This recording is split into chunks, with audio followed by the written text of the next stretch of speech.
he just kind of went nuts. And just like I maybe in the same way I would like work late on the web swinging, he went in and he worked late on, I forget the details, but when Sam Raimi found out about it, he did not like it.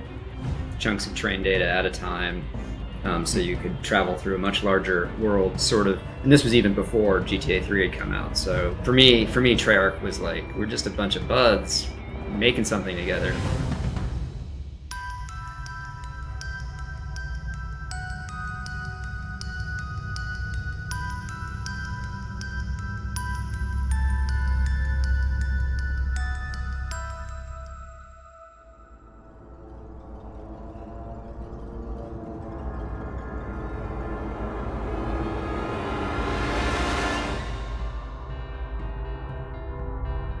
Welcome back. On today's episode, we get the opportunity to talk to the legendary Jamie Fristrom. Jamie is the guy who prototyped the massively famous web-swinging mechanic from Spider-Man 2, which still remains the gold standard to this day, and every other Spider-Man game gets compared to.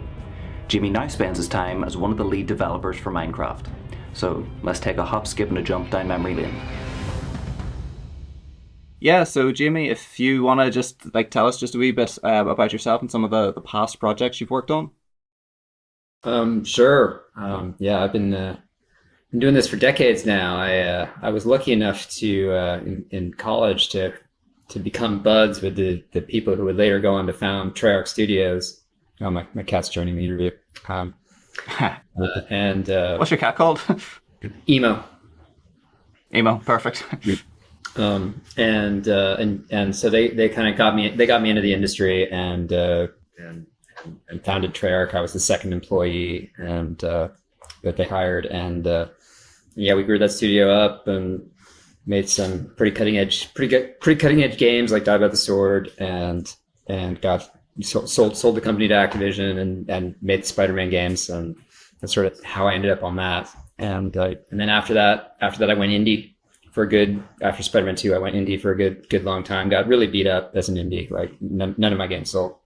And then for the past 5 years or so, I've been working at Mojang on Minecraft on Minecraft Bedrock. So during your time working as the lead programmer on Spider-Man 2, can you just briefly describe what your duties entailed as the lead programmer during that time? It was pretty flexible back then. I would say my number one responsibility was to assign work to all the other programmers and sort of vet what they were doing, make sure we're all on the same page, doing what we wanted to do. But at another level, I was also what a lot of people in the industry now call like a technical project manager or a technical producer. I was doing a lot of the scheduling and task project management type stuff for the engineering side that you'd usually hire a separate person to do today in this day and age of 200 person teams and whatever. You were the main go-to guy, so if somebody needed help. I'm sorry. And in Spider-Man 2, I sort of had this unique also design role that I did not have in Spider-Man 1. In Spider-Man 1, I was sort of just straight up lead engineer, making sure the coding got coded. But Spider-Man 2, I dipped my toes into gameplay and prototyped the swinging mechanism that eventually became what the locomotion and traversal for Spider-Man 2 that sort of became famous, became the standard, the turning point in Spider-Man games that they all pay, that ever since they've almost all of them paid homage to in one way or another. So if you want to talk about any projects or any stuff you're working on at the minute or anything you want to promote or anything like that. I don't really have anything. Minecraft kind of promotes itself. What I've mostly worked on with Minecraft over the past few years was just making it so people could connect to their friends easier when playing peer-to-peer games. So if 2 years ago you couldn't had trouble connecting to a friend when you were playing Minecraft, and now you can thank me. Yeah. Everybody make the custom thank you cards sent to you. Okay, so just a little trip back in time. So back in the year 2000, 2001 area, Santa Monica, California. So what was life like for you back then? And how did you manage to get the job? Were you fresh out of college, or were you working other jobs in a different industry, or did you have to relocate and uproot your life to move there? Or like I said, this is working for Treyarch, and this is this is the company founded by my college buds. So it was sort of like, because I had those college connections, and we'd done some little coding projects together. It's like they knew I could code, and so they were the ones who like both got my foot in the industry at a different company, and then when they founded Treyarch, they brought me over to Treyarch as well. So were you living in Santa Monica, just all around that time? When I first joined Treyarch, I was living in San Diego, and so I did have to relocate to the Los Angeles area to join up with them at the time. Our first office was in Venice, and that was in the Die by the Sword days. The first game we worked on. Yeah, so some of the stuff you worked on, including the Tony Hawk's Pro Skater series, which is like legitimately badass, and that was like, I would love to have like a separate conversation about them. But on the Tony Hawk's Pro Skater games, so whenever you use, I don't want to dive into this too much, but I'm just like really curious about it. Whenever it was approached to use, are you the one that is responsible for pretty much the entire, what I believe was the Neversoft engine that they were built on? Yeah. So the original games were for the PlayStation, and so I just worked on the ports to the Dreamcast.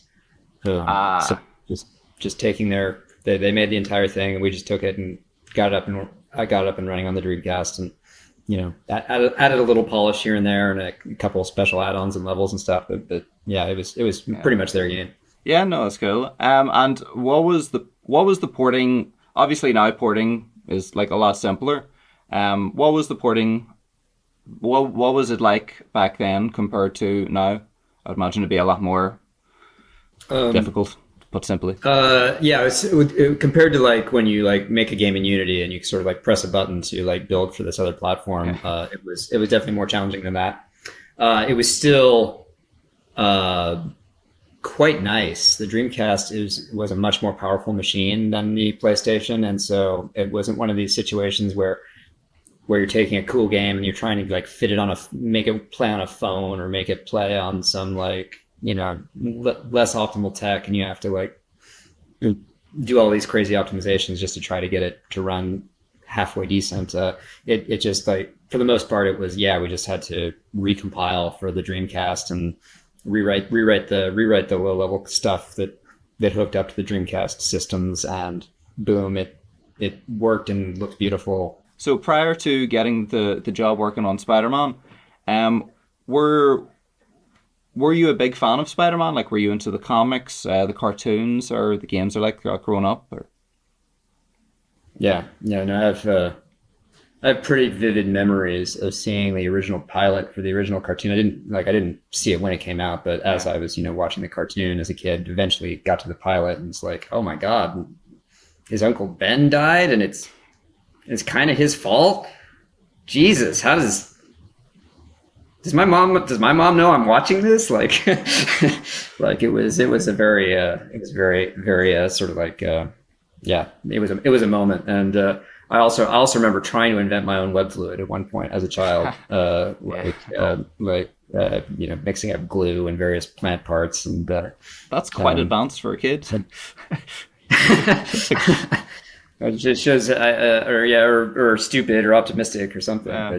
But yeah, it's kind of neat that later in life, in a weird remote virtual way, that I invented a certain kind of web swinging for real. Like no, it's cool. And whenever you got the opportunity to work on the Spider-Man franchise, what was it like for you? So coming from a kid that was a fan, go through life, and then you get to work on the Spider-Man franchise. What was that experience like for you? It was pretty awesome. Like, kind of like, sort of legitimized my career. Like,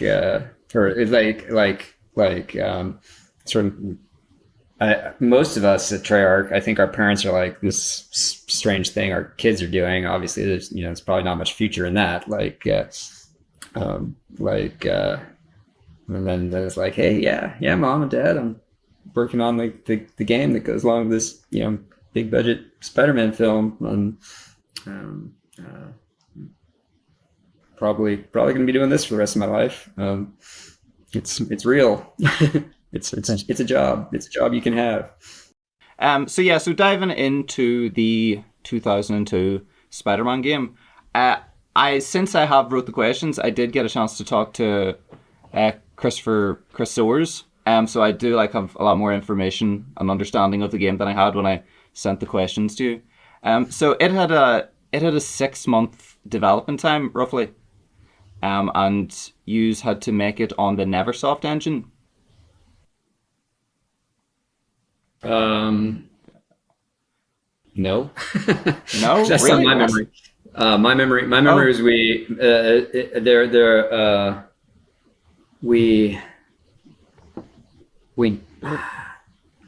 there might have been a Dreamcast port we did that had that time frame and had to be on the Neversoft code base. But Spider-Man 1 was on our engine, the Treyarch engine that we used. That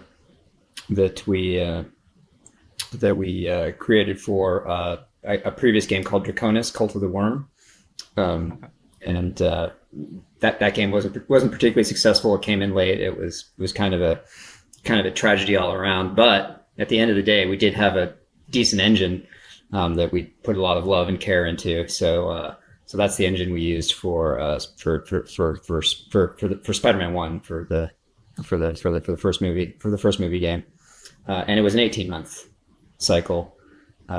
6 months would have been impossible. It would have been vicious. Yeah.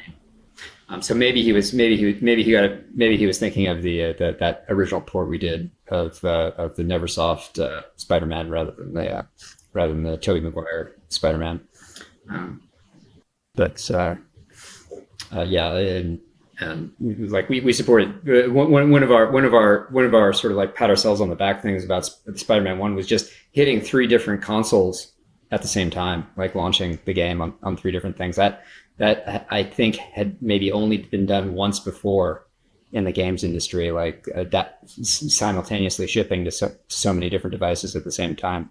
So we were pretty proud of managing to accomplish that in 18 months after and these were platforms that we hadn't touched before. We'd been a Dreamcast shop up until this, and now it's okay, now we have to support the Xbox and the PlayStation 2 and whatever Nintendo's thing it was at the time. I'm already blanking on it. It would have been one of the first-ish movie license games of that time as well. That'd be accurate to say? When was GoldenEye? A lot of people don't think of GoldenEye as a movie license game. They forget, there was a movie. There was a GoldenEye movie, right? Yeah. But yeah, there were a few. There were a lot. Well, there was one of the first couple, but that would. Let's not forget E.T. for the Atari, the famously bad E.T. game that they cranked out in a few months. Yes, I've watched. Ended up filling the landfill somewhere. Yeah, I've definitely watched videos on that one. But yeah, so with the movie license restrictions, that would have meant that your deadlines were very no rooms for delays. Is that fair to say? Yeah. I mean, basically, because we wanted to ship the same day as the movie, was basically the thing, right? And we were willing to do whatever it takes to hit that movie date, because that's when people were going to be excited about it. Yeah, so going into the technical movement part of the games, the core of the mechanics are very similar from the PS1 games. So what was the reasoning behind keeping the movements? And the web swinging was obviously slightly more developed, where you could ascend and descend. With PS1s were kind of more of a descended glide. Yeah, the metaphor I use is the PS1 is kind of like a platformer, where those swings are just big jumps. And for us, it was kind of like flying first for the Spider-Man 1 game. Yeah, and now, so what was the reason for keeping a lot of the movement and like the fighting mechanics, and like the way you've got like the web gloves, the web dome, and keeping a lot of those moves the same. The Neversoft game was super popular by our standards. Like at that time, like it was one of Activision's big sellers, and so it generally the thinking was don't mess with perfection. Like they got something that people like. Why are you? We Jason Bear, our gameplay engineer, he sort of immediately had ideas for different control schemes and different ways to control Spider-Man, and Activision pushed back and said, hey, this game sold really well. Why are you messing with it?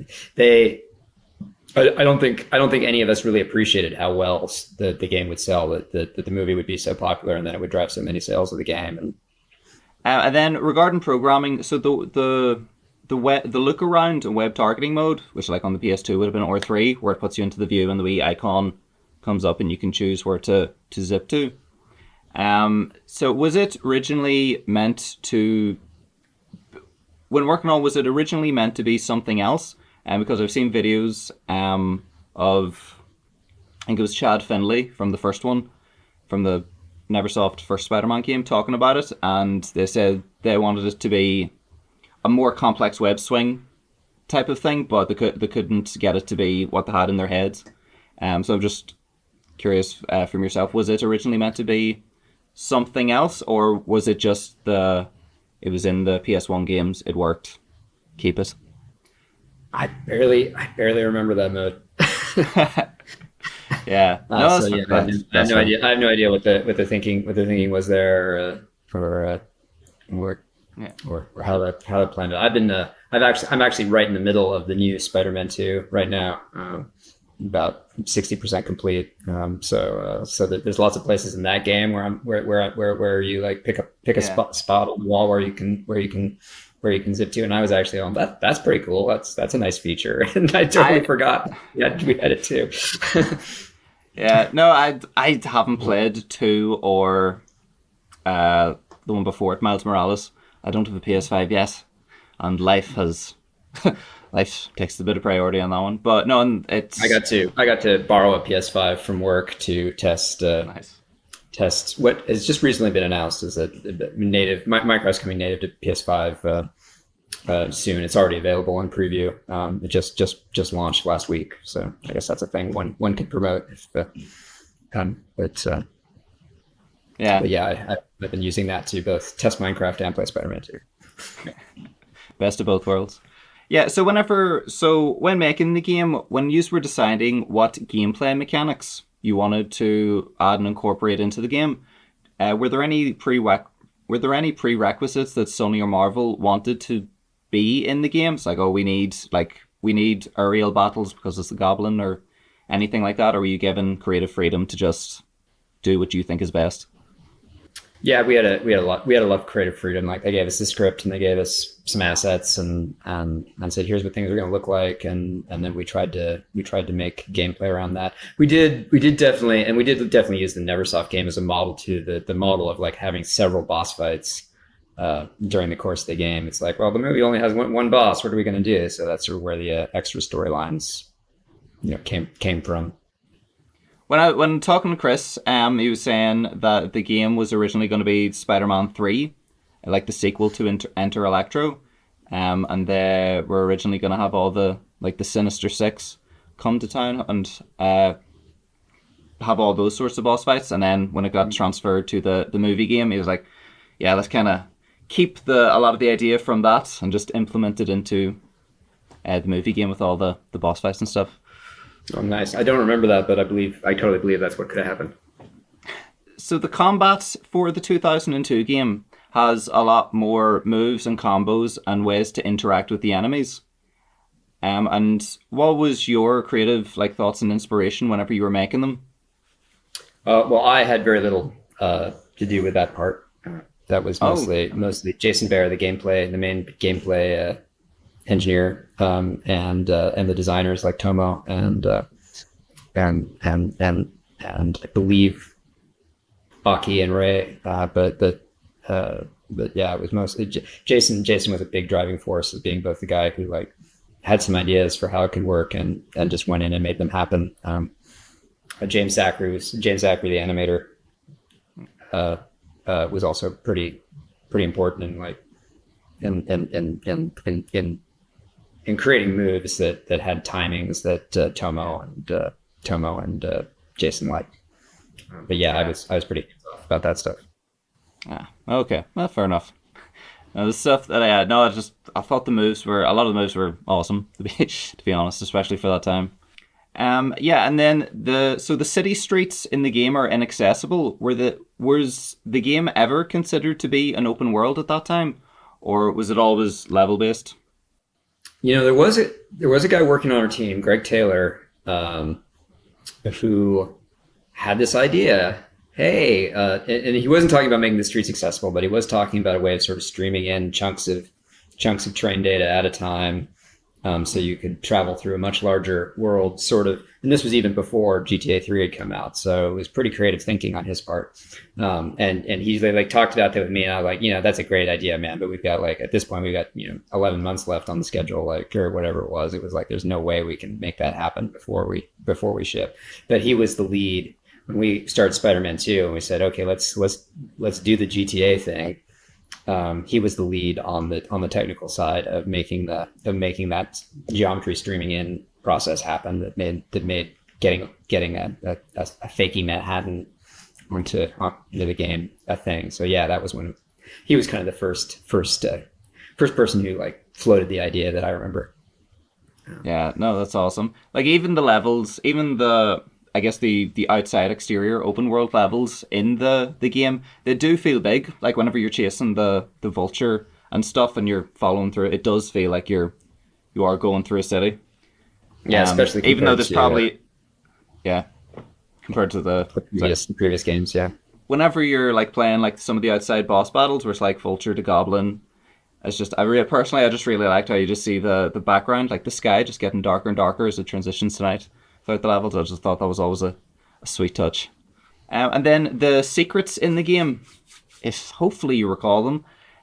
But so the secrets in the game, so in the first level, there's like a random secret that you can stumble across where it's the girl lost her handbag on a rooftop. And then whenever you... Yeah. Remember that one? Don't? Heartbreaking. But so basically you rescue her and then she says... I've lost my handbag. And then you have to go and find it on another rooftop. He asks like, why is it on a different rooftop? Are you on a tour of rooftops? And she's like, yes. So once you do that, you get like secrets, which is like basically a currency that allows you to go into the store in the main menu and buy like costumes, cheats, big head mode, all stuff like that. But it's like later on in the game, the secrets just become like optional rooms that whenever you walk into, you get the points. So like you walk in, it says secret discovered or whatever the wording is, and then you get the points. And I was just curious if the secrets system and like the currency of how it was implemented, was it originally meant to be like maybe something bigger with like side quests, side quests, and stuff like that, and then it got stripped down, or? Yeah, I'm sorry, I really don't. Nothing. Really don't Absolutely. Remember what happened there. I think Neversoft kind of pioneered that, right? The secret rooms. Yeah, they had What If, stuff, which was awesome. Economy that we were probably riffing off of, but yeah, I don't remember. I do not remember details. Yeah. Okay. Yeah. No. Fair enough. Then on to the Webswing mechanic of this one. So it has a much more evolved. The Webswing is much more evolved compared to the PS1 games, where you can ascend, descend, you can speed up, and you can travel somewhat freely around the environments. And there's a lot more focus of aerial combat in this game. What was the reason for having so much aerial combat in the game? And was the lock-on mode, or lock-on mechanic, was that like implemented specifically to make the aerial combat... Was it like made specifically so you could like lock onto the enemy while you're swinging about? If I remember correctly, yeah, it was like, it was sort of like Spider-Man swinging around on webs, and being in the air. That's kind of part of what the like, if I remember what Tomo said correctly, I think Tomo was kind of the main driver of this. Like that's what makes Spider-Man special, and what can make the game special, right? Like lots of games have combat, but Spider-Man can get up in the air and and on his webs and do combat there, and that's sort of a way we can be special, right? Differentiate ourselves, and so I think that was part of the reason. But also, like we knew the Green Goblin was going to be the big bad boss, and he has his glider, and so we're kind of assuming that there was going to be an aerial battle with him. And yeah, as far as like how do you like with, I think if it was mouse and keyboard, maybe we wouldn't have needed a lock-on mechanism like that. You could have actually aimed your web shots or whatever at the bad guy while flying around him.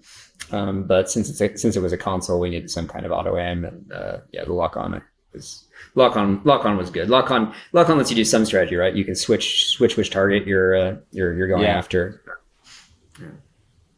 Yeah, no, it was really, I don't know, it was really cool. It definitely, I think for that time, I remember for that time, it was definitely like really, really fresh thing to do, because the PS2 has like been out for like 2 years maybe at that point.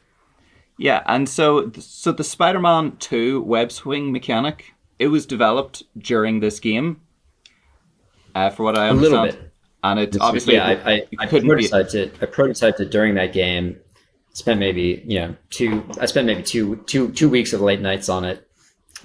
Showed it to some people. They thought it had promise, but it was too late. We're in no position to switch horses midstream, and they were right. Like that was the wise thing to do, was to hold the course, get the game done. But yeah, that was the original seed by which we then poured a lot of, like at the beginning of Spider-Man 2, we poured a lot of just sort of research and development and experimentation, and different people working on it to sort of get it to be what it ended up being.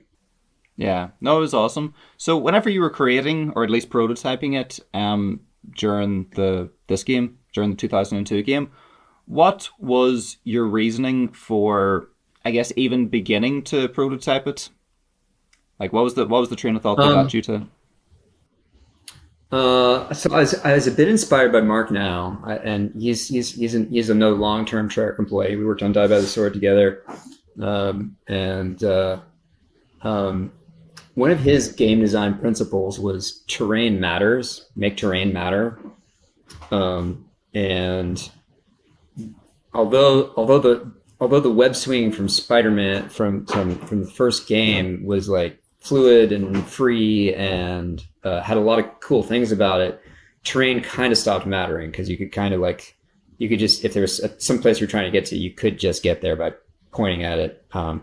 And so my thinking was, well, if you actually had to attach your web to a building instead of it just attaching to the sky or whatever, terrain would suddenly matter a lot again.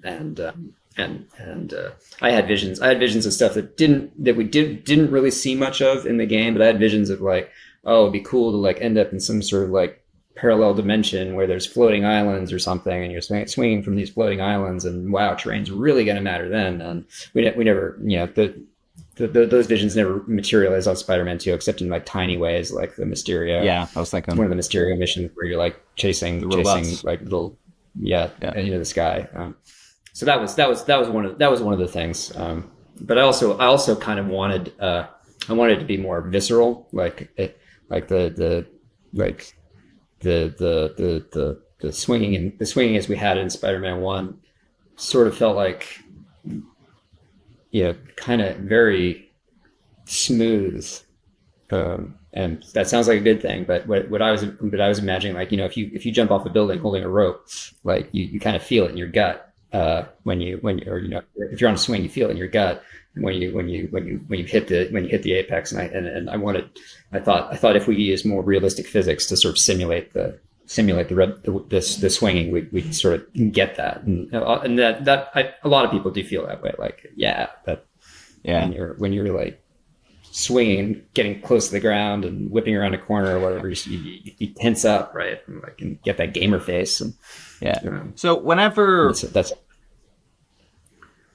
so whenever you were prototyping it on this game, what was the, I guess, well, relative to like deadlines and stuff, I guess, what was the, did you have to get like approval or anything? Was it a case of like, I think I can make this better, make the game kick ass, and then maybe the people boss like, right, you've got 2 weeks, see what you get. Was it something like that, or just what was the? No, it was more.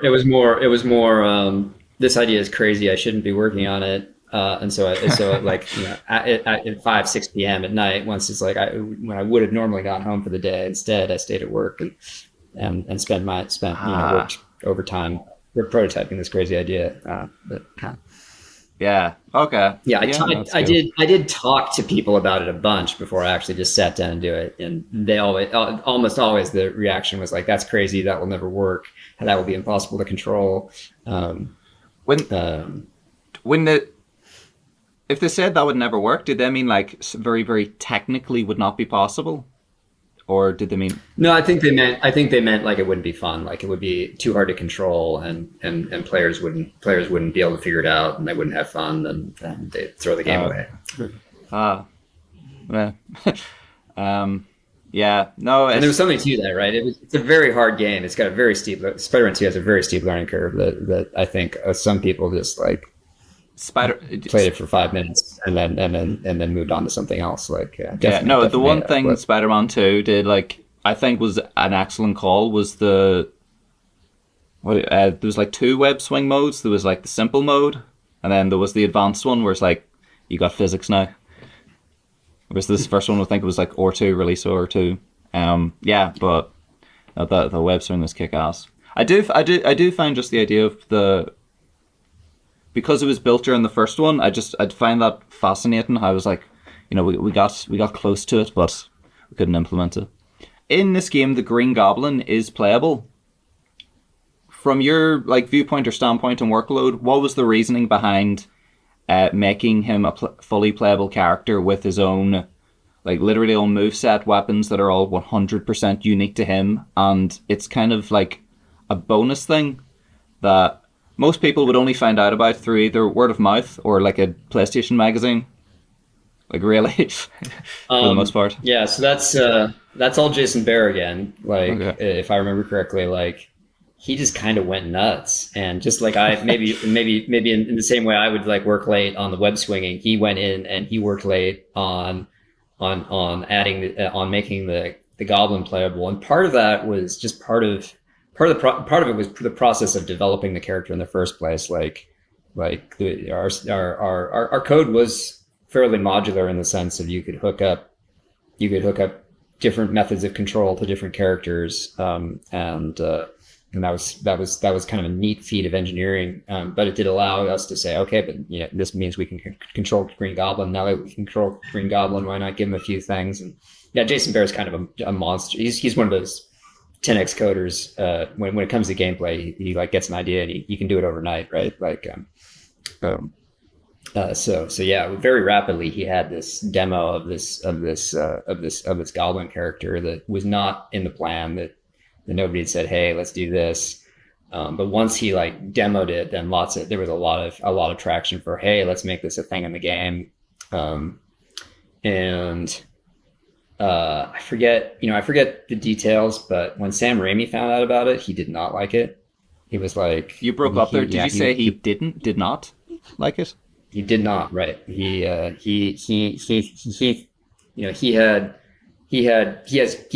young boys at the time, I think, like probably ages 6 and 8, and he's like, I don't want my boys, glorying in playing a villain, right? That shouldn't be what Spider-Man's about. That shouldn't be what the game's about. He tried to cancel it, and I was not involved in these negotiations, but somehow we convinced him to let us keep it. And I forget if like we were always imagining it was going to be a secret unlockable bonus, or if he was like, well, I guess it's okay as long as it's sort of a secret unlockable bonus. Like I forget exactly how that came out. I never actually met the guy. Like, I don't know. I don't have to. I was not there in the room or when these decisions. So you're hearing the third hand telephone report from me. But yeah, that was one of the things. And then and scheduling was another thing, because I'm a very pessimistic scheduler. So when I saw it, it was pretty late in development that he'd come up with it. When I saw it, I was like, oh, I can't put my finger on how that's going to make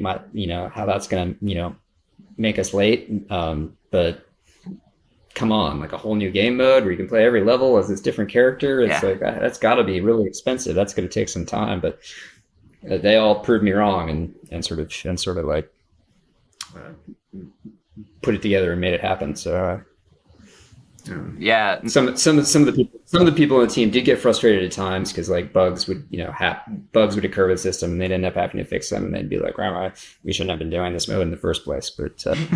But in hindsight, years later, it was a win. No, it definitely seemed like it was like a lot of work. I was like, this is in addition to the entirety of the game, and it's like completely unique stuff that is unique to only him. But no, it was absolutely a badass call, definitely. What was, I don't know if you'd know it, but you might. I think it's like towards the end of the game, the second last boss battle is Oscorp's ultimate weapon, like the giant spider slayer type thing.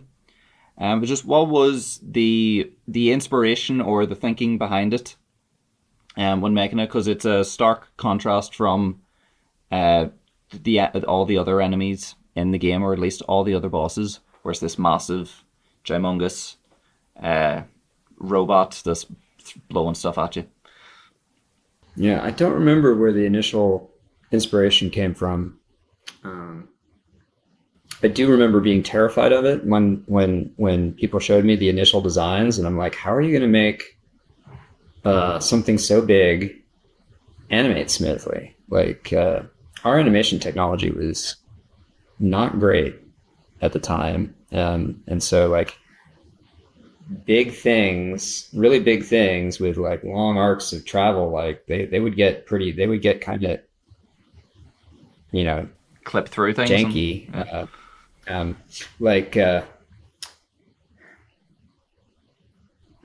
Basically, like you remember Shadow of the Colossus. That was sort of I think Ico and Shadow of the Colossus came out around that time, or maybe a little later.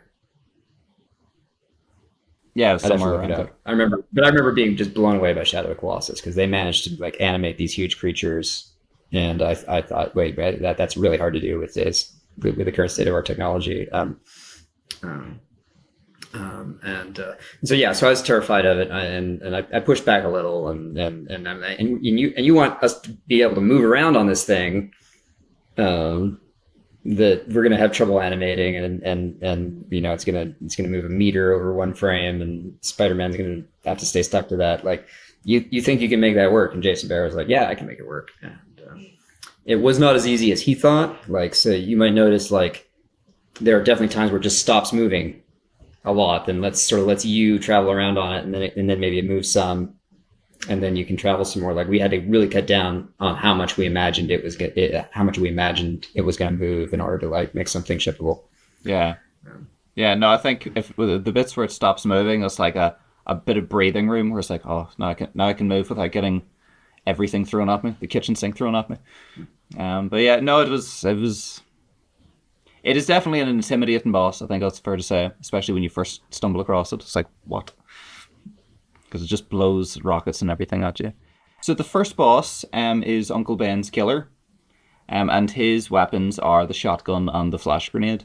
It's like, what was the reasoning behind? Obviously, it had to make it something somewhat simple as the introductory boss. But what was just the thinking behind his weapon set? Was there any ideas for anything else with him? Or I don't remember that at all. What the decision making process was there. Okay, fair enough. Yeah, that's no worries. The simple answer. And so there's a really, really random Easter egg in the game on the Razor's Edge level, where a UFO pops where a UFO spawns and comes down on a random building. I just really wanted to know what was going on. I don't remember that. I don't remember that one either. Really? No, it's just so. I'm not sure I ever knew. I'm not sure I ever knew about that. Yeah. I might have been like, who put this UFO here? Yeah, no, it's like whenever I was like, because I had like a rewatched like a play of the game, and then I was kind of just going through secrets and I stumbled across that. And I was like, I didn't know that was there at all. But yeah, it was just as random as it sounds. Yeah, and then when fighting the Green Goblin in the game, were there any sequences or mechanics or anything that cut during his battles, or was there anything like that was originally, did you want it in the game and had to get removed or anything there? Oh, I don't remember. I didn't work super closely on the boss battles in that game. So I don't don't really remember how they evolved or what decisions went into them. Yeah, no, it's no worries. And then regarding the difficulty curve of the game, where it does get, once you get into the Oscorp levels, it gets very difficult. Was it always intended to have that type of difficulty curve, or what was the? Not as far as I know. Like the state of game testing, and again, 18-month game that we're finishing at 11th hour. It definitely came in for a hot landing. It's like we did we play tested as much as we could. A lot of the early levels just tend to get I think this is true of a lot of games of the era. Like the early levels tend to get a lot more playtesting than the later levels. We didn't really have much in the way of like home use tests where it's like, oh, let's watch somebody play the whole game, over 20 hours. Like not a lot of that happened. QA, the manual QA that we have in-house, they get so good at the game, they don't even know how complex, how hard it is anymore.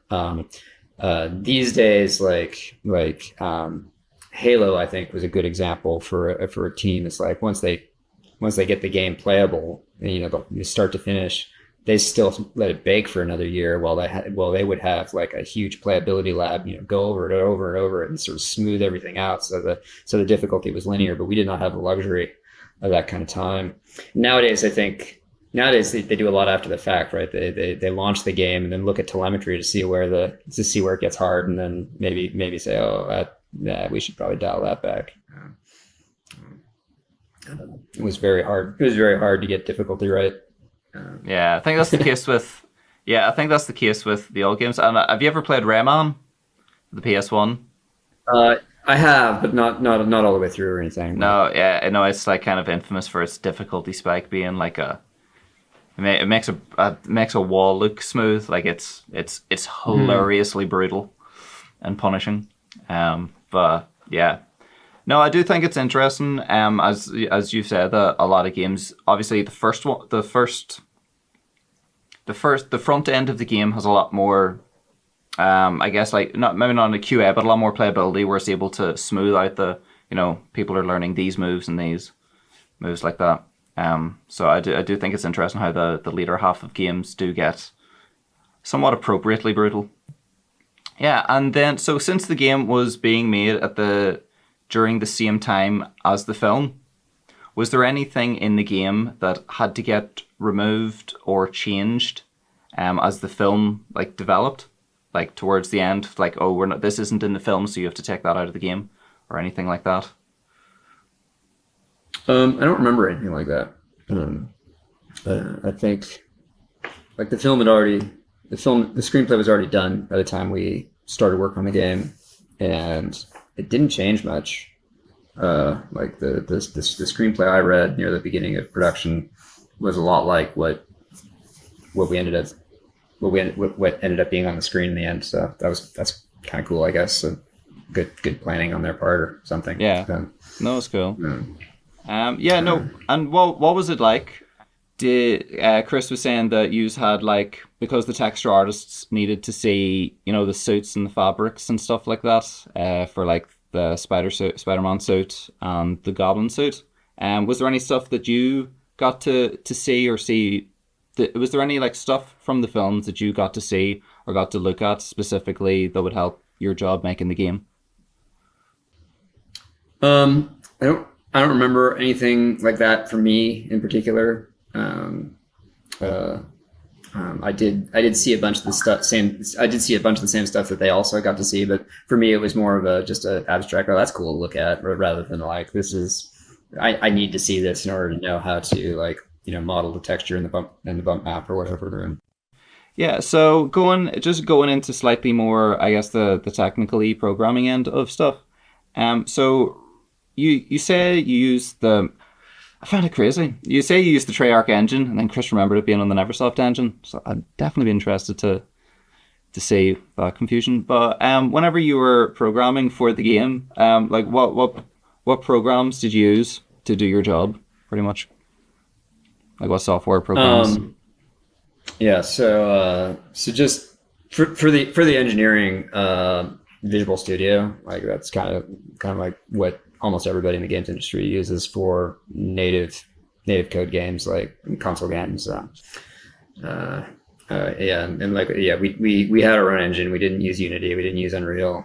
I don't think Unity was even a thing yet. Our graphics modeling package was 3D Studio Max. What was one of the things I actually did write the code for was some of our code for like getting model information, mesh information out of 3D Studio Max and into the game.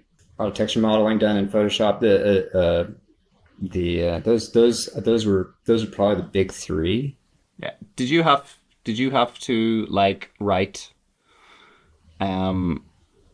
I can't remember the word, but whenever you export stuff out, they have to go into like a specific format to then be imported into the engine. Did you have to make anything like custom to get it into the engine or things like that? Yep. Yep.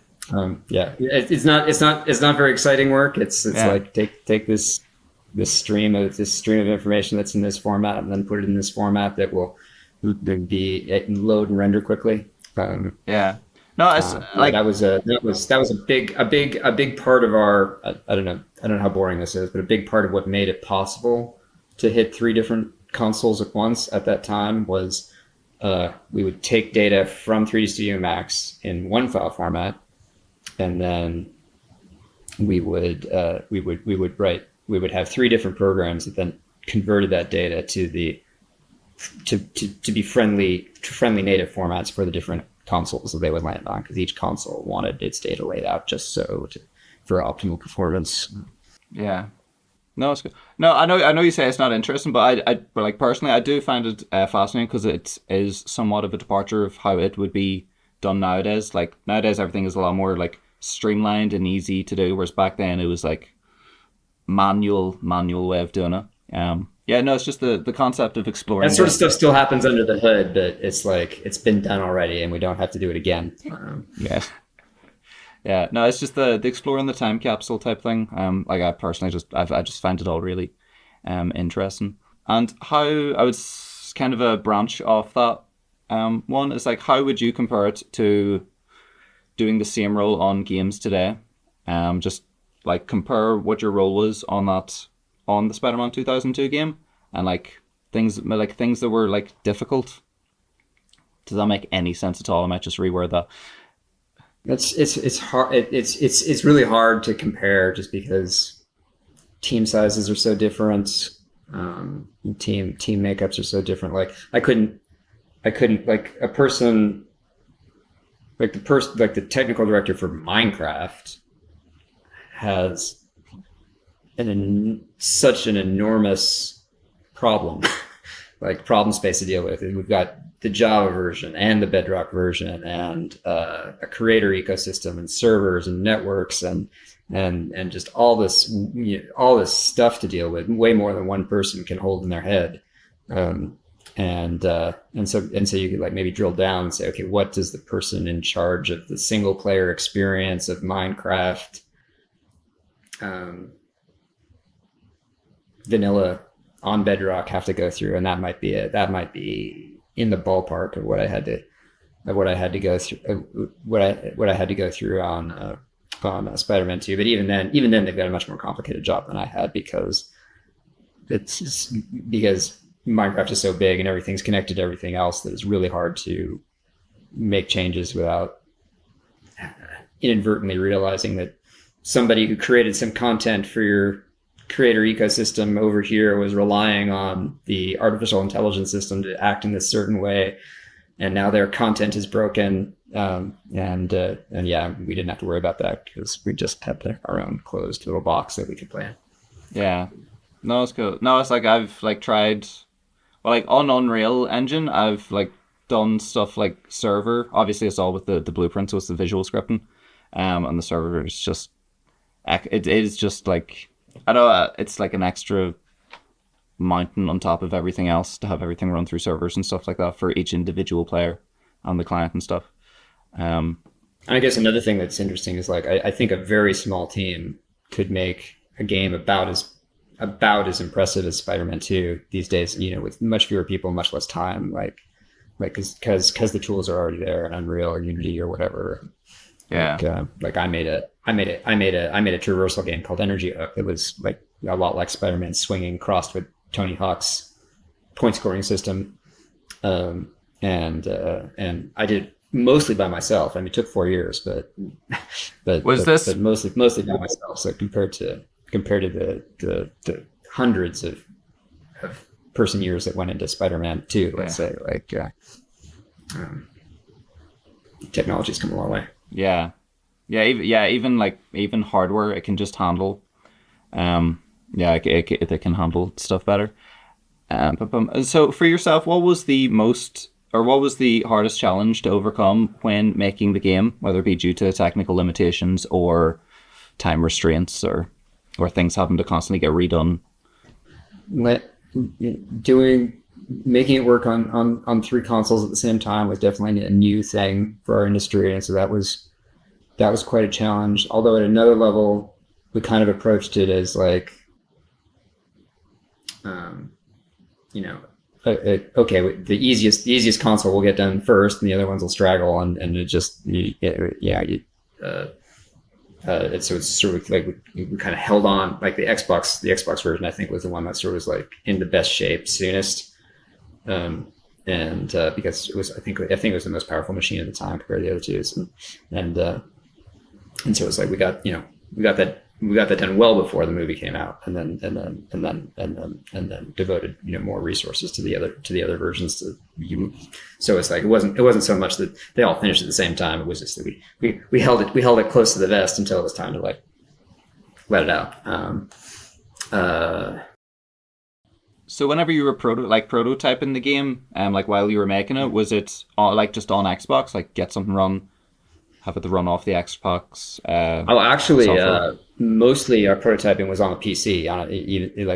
It actually ran on Windows, but we never shipped that. It was just like the easiest way to develop it. Plug a gamepad into your computer, and then it's basically a console. Yeah, that was cool. And then for yourself, what was the most fun thing or most enjoyable thing for you when making the game?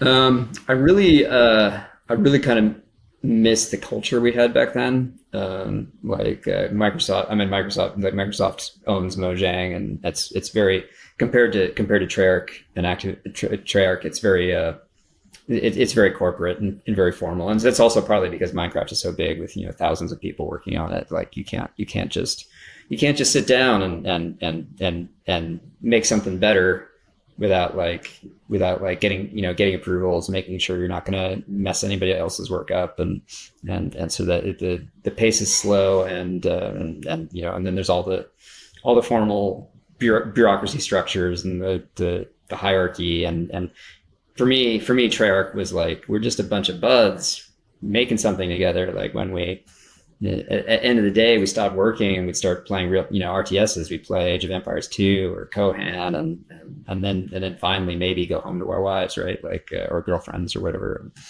And so yeah, I miss sort of that communal culture that we used to have. Yeah, was Treyarch? Treyarch had like very recently got bought by Activision around that time. So it was still kind of indie. Well, not indie, but yeah, like Spider-Man was in production when we got bought. Yeah. So still carried that indie culture, I guess. Would that be fair to say there? Yeah, I think we kept it up for a while after Activision bought us, but people just started falling away. Like they either got fired or they quit, and so it sort of that original core of like of Buds kind of stopped working together. Yeah, that was cool. Yeah, and then I do have a question just about the web mechanic because it's obviously infamously iconic and has lasted through time to be the gold standard for Spider-Man games. Now you're talking about Spider-Man 2's mechanic, or Yeah, so well, that mechanic, yeah. But so in this game, when you were prototyping it, what were I guess like what would have been like the difficult parts of making that for you, or was it just like I don't have time to spend any more on this? Like we just when Yeah, the engineering part was not hard. It was sort of more the conceptual part, and like, can I make something that will be fun, that will be like controllable enough, playable enough, that people will enjoy it.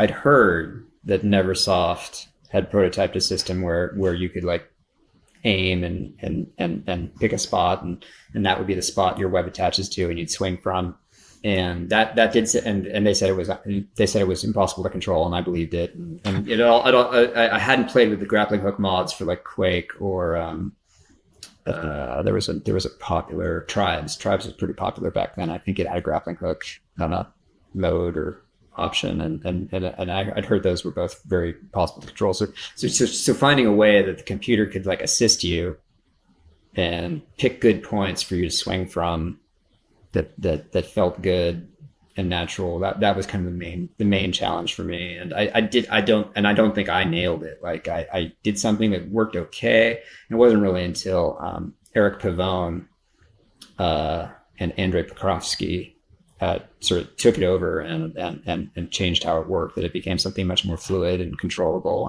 and felt really good. Yeah, no, cool. And like even at that earlier stage, did you still have was it just a case of getting it to work and making it fun, or did you get to any like maybe polish is the wrong word, but get it to like prioritize buildings on that side when the right arm is out, buildings on that side with the left arm, or was it just a case? My imagination is you're going to want to swing from corners. That was my theory, which was wrong.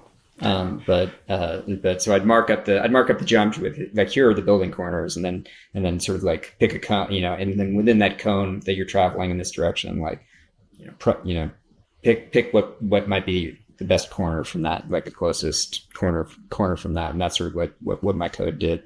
And it was actually back then consoles were slow enough that was actually kind of computationally intensive.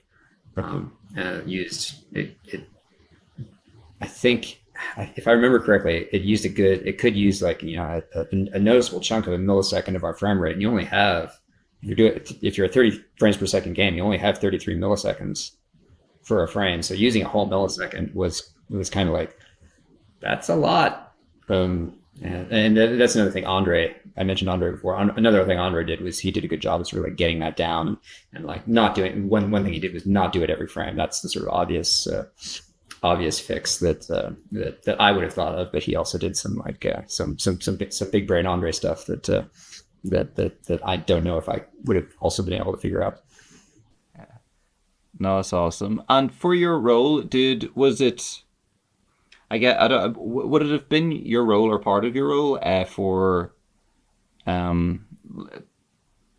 optimization of it? You say, so like making, if something, literally as you say, if something runs every frame, make it run like every second frame to save computational power or anything like that. Would that have fallen onto you, or would that have been like delegated to someone else? Or one of the main things that fell onto me was finding out what was slow. So I would do profiling and performance measurements and be like, oh, this code here is really slow. And then maybe I'd be like, oh, there's something simple I can do here to make this fast, and I'd just do it. But often I'd be like, I'd have to go talk to some of your other programmers and be like, okay, this part is trouble. How are we going to make this run okay? That became more of an issue with Spider-Man 2, which was a much more demanding game than Spider-Man 1. No, I do find on top of this game for its time, the 2002 game was an excellent game for its time. Like, I know it'll just always be in the shadow of the second game, but at the time it was crazy good. Especially the Goblin being in it, that was absolute madness. Yeah, and I think this is still true. I think it outsold the second one. The first movie outperformed the second movie by a lot. My theory is, the theory is, it's just like movie sales really drive game sales when they're like, if you make a movie tie-in game, like, you just really need that movie to succeed. And I like this. I like the second movie better myself, but apparently not as many people went to go see it. Yeah, the first one was definitely groundbreaking. I think it was the first time ever. I think it was like the first major superhero one. Maybe X-Men might have been the same year, or maybe the year before. Yeah, I think X-Men was out before them. But no, Spider-Man was the biggest Marvel hero come to the screen. That was a big deal.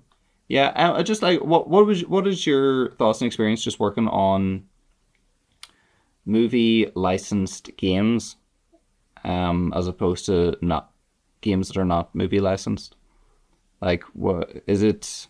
Is it like the deadlines are a lot more? Is it the schedule is a lot more set in stone, and things are not allowed to get pushed back? I just like, what is your thoughts?